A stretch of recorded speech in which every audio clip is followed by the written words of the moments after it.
Salah satu bagian di Alkitab yang menarik banyak orang adalah tentang angka 666 bilangan binatang, yang sering juga disebut sebagai simbol antikristus.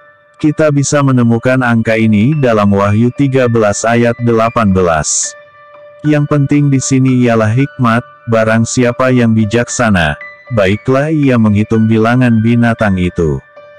Karena bilangan itu adalah bilangan seorang manusia, dan bilangannya ialah 666.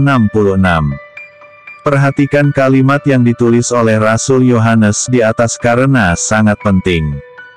Yohanes mengatakan bahwa kita harus menghitung bilangan itu, artinya bahwa ada makna di balik angka tersebut.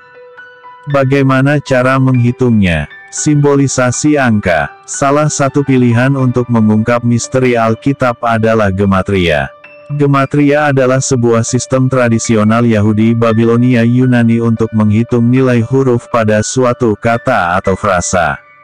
Dengan keyakinan bahwa kata-kata atau frasa-frasa bernilai sama mempunyai hubungan tertentu satu sama lain. Banyak orang menganggap sistem tersebut banyak spekulasinya, namun bagi masyarakat Yahudi dan Yunani kuno huruf alfabet biasanya juga mewakili angka. Sebagai contoh jumlah 153 ikan pada kisah di Yohanes 21 ayat 11 bisa diterjemahkan sebagai simbol kuno gereja, tubuh Kristus. Bahasa Yunani untuk burung dara, memiliki nilai angka sebagai yang pertama dan terakhir dari alfabet Yunani. Hal ini menyimbolkan alfa dan omega, Wahyu 1 ayat 8. Menghitung 666. Ketika bicara angka 666, salah satu penjelasan yang diberikan ahli gematria adalah angka tersebut mewakili Kaisar Nero. Nama Kaisar Neron dalam huruf Yunani jika dijumlah adalah 1005, tetapi jika nama itu diterjemahkan dalam bahasa Ibrani maka hurufnya adalah Nun Kser, dan jika dijumlahkan adalah 666. Kaisar Nero juga masuk dalam jumlah angka binatang 616 yang muncul dalam beberapa ayat di Perjanjian Baru.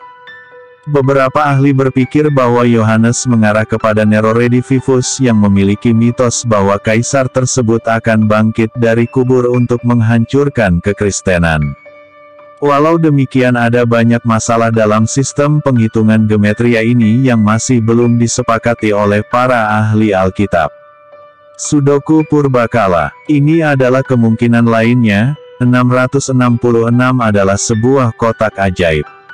Sejak zaman Purbakala para ahli filosofi dan matematika sangat terkesan dengan angka 1 hingga 36 bisa atur menjadi sebuah kotak segi 4 yang tiap baringnya dan diagonal dapat dijumlah menjadi angka yang sama.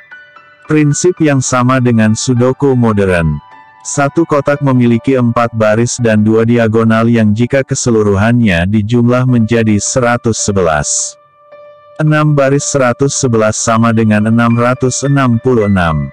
Setiap kotak ajaib dalam budaya Ibrani dan Yunani kuno berhubungan dengan makhluk roh. Dalam hal ini angka 666 mengarah kepada matahari, yang ada hubungannya dengan dewa Zeus, dewa tertinggi dalam mitologi Yunani. Zeus juga berhubungan dengan Baal, agama orang Kanaan pada zaman Israel kuno. Jadi, binatang, dalam kitab Wahyu bisa diartikan berhubungan dengan Baal Samem, penguasa kegelapan pada zaman Perjanjian Lama. Jadi banyak ahli menyimpulkan bahwa angka 666 ini berhubungan dengan akan munculnya kuasa kegelapan yang akan berkuasa. Jadi, pada akhirnya kita tidak bisa tahu dengan pasti apa maksud dari angka 666. Namun yang pasti semua yang dituliskan oleh Rasul Yohanes adalah sebuah peringatan bagi gereja Tuhan. Yaitu kita yang percaya kepada Yesus Kristus untuk mempersiapkan diri seperti ilustrasi gadis bijaksana yang disampaikan Yesus, sehingga kapanpun saatnya tiba, kita siap untuk pulang ke rumah Bapa, baik kita melihat dan mengalami sendiri pengangkatan ataupun setelah kita mati dan dibangkitkan untuk bersama-sama menyambut anak Allah yang hidup memerintah.